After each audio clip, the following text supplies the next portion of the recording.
Baby. Enjoy this great game.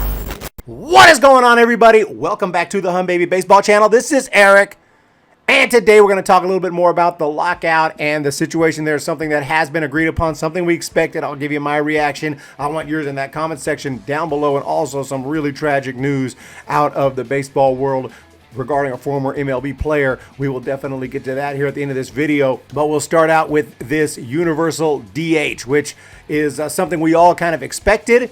So it's not shocking. It's not a rule change that I'm going to go on a big rant about, because it's something that we knew was coming. And it's something that a lot of MLB fans, it's not a normal rule change where pretty much universally all MLB fans are like, what the hell, this is stupid. That's usually what's going on with rule changes. But this is something that's a little more divided. Some people love it. Some people hate it. And, you know, I'm an old school fan of it in the National League. I've watched pitchers hit my entire life. You know, I've watched the double switch and all that, which is pretty much going to be extinct now. And so, you know, sometimes you're just used to a certain thing and, you know, you don't see any reason to change it. You're in a lineup, you bat, you know. But obviously, I also see the other side of the argument, like these pitchers are not professional hitters. They shouldn't be up there at the highest level swinging a bat when they clearly don't know what they're doing in large part. I mean, obviously they know how to swing a bat, but at the major league level, not really. So I do understand it from that perspective, and I think it is probably time for this. I'm sad about it, and I'm not happy about it, but I've expected it, and it's weird. DH in the National League, we did it in 2020. I was glad we had one more year without it, and now it's time to go ahead and embrace that we're going to have a universal DH. Let's see what Rob Manfred had to say. We've proposed an agreement that is better in every respect than the expired contract. For the first time in history, and despite substantial opposition by some clubs, we've agreed to institute a draft lottery to address the players' concern about clubs not competing. We've agreed to a universal designated hitter and the elimination of draft choice compensation. These changes will improve the free agent market by creating additional jobs that are often filled by veteran players, and by actually eliminating the drag from compensation. So again, talking about how they have agreed to a draft lottery and a universal DH, and how they're pretty much giving the players the best deal that they could ever have. And you know, it's kind of a little bit of trash talk in there, very, very subtly saying, you know, hey, we're giving them the best deal ever. Why are they not accepting this? But like I've always said, I don't have all the details. I'm not sitting there in that room. I don't understand myself how it feels to be making that kind of money, to be in this situation as a Major League Baseball player. In general, I like to side with the little guy, okay, but are these players little guys? You know what I mean? If they're millionaires, obviously I wouldn't call them the little guys, you know, with a $600,000 minimum salary a year. I don't know if little guy fits, but in general, I'm with the little guy, not the big corporation, big company. So I'll just say that. Jumping over here to the New York Post, MLB Universal DH appears on the way, but it's not official yet. You might as well call it official. It's coming. Universal DH is very likely. He just said that they agreed to it. It may not be official because they haven't actually agreed upon a CBA, so things can change, but that's not going to be one of the things that changes. It's coming back to the National League, and it will be universal, and it's really sad. You know, we're going to miss having pitchers, you know, occasionally going deep. But I will say, it's not like pitchers will never bat again. If you have someone skilled like a Madison Bumgarner, you know, who is on that bench, or at least, you know, he's in the rotation, he's not pitching this day, you go into an extra inning game, you're 14, 15 innings, you're running out of guys, you will grab a pitcher. Or alternatively, maybe earlier in the game, you don't want to waste it. You know, you don't want to pinch hit, but you don't want to waste your bench. Maybe they go grab a Bumgarner or something and pinch hit him earlier in the game, third inning or something, you know, if the pitcher is just struggling. So it does, I think, still helps to have pitchers. And remember, it's not required. Teams don't have to use the DH. They can let the pitcher go hit.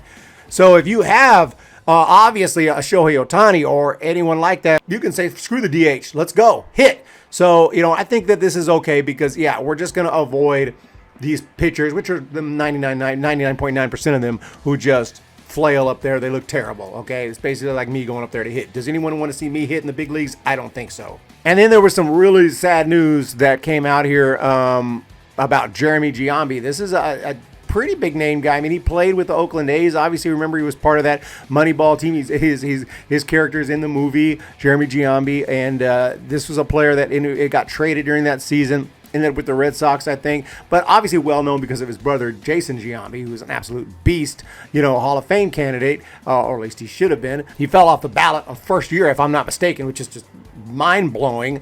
Jason Giambi falls off the ballot in his first year, but I digress. His brother Jeremy has died reportedly by suicide, and that's about as tragic as it gets. We've seen a lot of ex-big leaguers pass away in recent months and in the last year or two. Obviously, Hank Aaron and just so many greats, Bob Gibson, and the list goes on and on and on and on and on.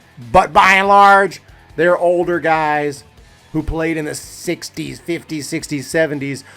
Not someone who played in the 2000s. I mean, this is something that we all remember very well. Jeremy Giambi played during most of our lives, most of our fanhood, and it just seems like yesterday Jeremy Giambi was with the A's and during that Moneyball era, and this is just absolutely stunning. I first heard he died. I was like, whoa, was this some kind of drug thing, an accident, car accident? Could have been anything. I had no idea. But then when I found out that it was by suicide, actually shot himself in the chest, just absolutely tragic, just absolutely horrible.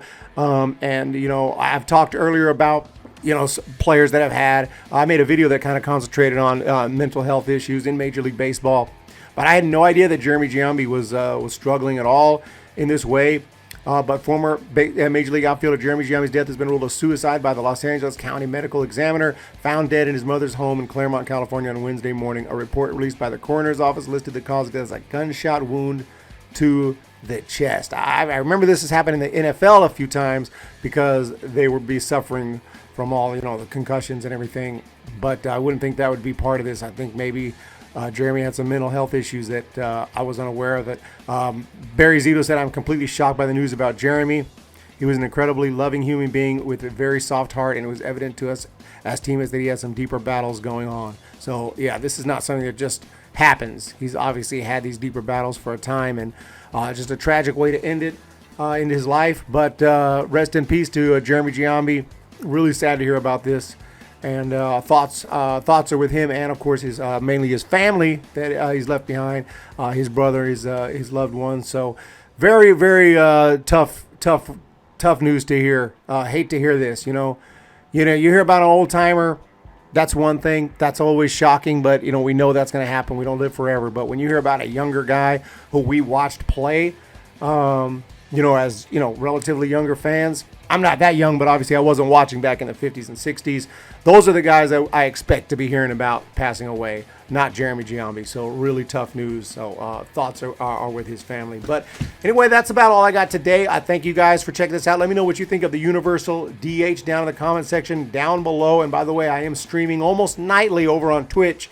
And I'm putting some of that stuff on YouTube, editing it down, putting some of it, but not all of it. So make sure to go to twitch.tv/HumBabyBaseball and follow me over there. We have a lot of fun. It's not a whole lot of people, right now 7-8 people are showing up, and it's a lot of fun. It's a more, a little smaller community over there right now. At least, hopefully we'll grow, but feel free to follow me over there if you want to jump into some of our streams. I'll be playing MLB The Show, and also other games. I got NHL, I got NBA 21, I got all kind of video games. A lot of fun, but not just sports too. I play a little bit of Mafia, a little bit of other games, but mainly MLB The Show. So go ahead and jump on over there if you don't mind, and follow me over there on Twitch if you have a Twitch account. If not, maybe make a Twitch account. It's pretty fun over there. So you guys have a great day. By the way, shout out to Steven Falkenhagen for subscribing to the channel. It's my latest subscriber. Shout out Romo 2001, Bo Falcon. You guys are amazing. And all my other great supporters, World Traveler, Jenny Vega, everyone else. Thank you so much to all of you. All are awesome. Okay. My man over there, follow me on Twitch right now, Logan. I appreciate you. Have a great day, everyone. We will talk to you next time. See ya. When the Giants come to town, it's 5